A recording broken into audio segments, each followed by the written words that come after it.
મિત્રો, સ્વાગત છે તમારું મારી યુટ્યુબ ચેનલ ઓફિશિયલ માહિતીમાં।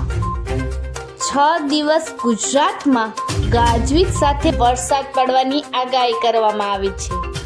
અંબાલાલ પટેલે સાથે જ નવા વાવાઝોડાની પણ આગાહી કરી છે। તો આના વિશેની સંપૂર્ણ માહિતી તારીખ સાથે જાણવા માટે આ વિડિયાને અંત સુધી જરૂર નિહાળજો અને હજુ સુધી મારી ચેનલને સબસ્ક્રાઇબ ના કરી હોય તો સબસ્ક્રાઇબ કરી લેજો।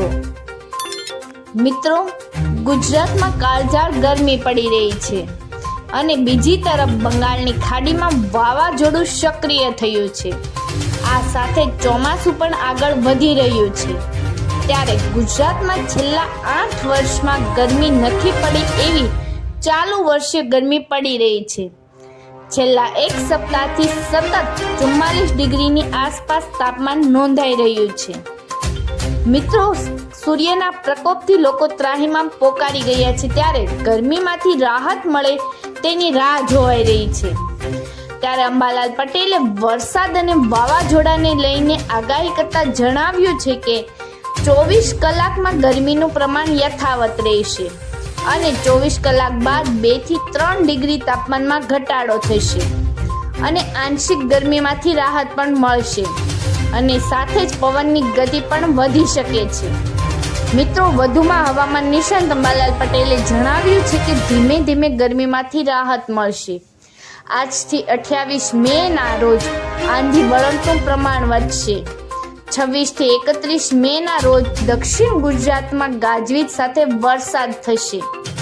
આહવા, ડાંગ, સુરત અને સૌરાષ્ટ્રના ભાગોમાં 26 થી 31 મેની સાથે વરસાદ થવાની શક્યતા રહેશે, તેમજ રોહિણી નક્ષત્રમાં વરસાદ થશે।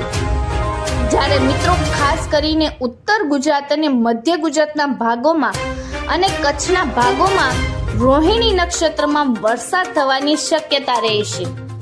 રેમલ વાવાઝોડાનો ભેજ અને અરબ સાગરના ભેજના કારણે 26મી મે થી 4 જૂનમાં આંધી વળોટ સાથે પ્રી મોન્સૂન એક્ટિવિટી થવાની શક્યતા રહેશે। મિત્રો, જ્યારે 8 જૂનથી અરબ સમુદ્ર અને બંગાળના ઉપસાગરમાં ડીપ ડિપ્રેશન બનવાની શક્યતા રહેશે। મિત્રો, 8 થી 14 જૂન સુધીમાં અરબી સમુદ્રમાં વાવાઝોડું બનવાની શક્યતા રહેશે। મિત્રો, ખાસ કરીને દક્ષિણ ગુજરાત અને સૌરાષ્ટ્રના ભાગોમાં 7 થી 14 જૂનમાં ચોમાસાનો વરસાદ થવાની શક્યતા રહેશે।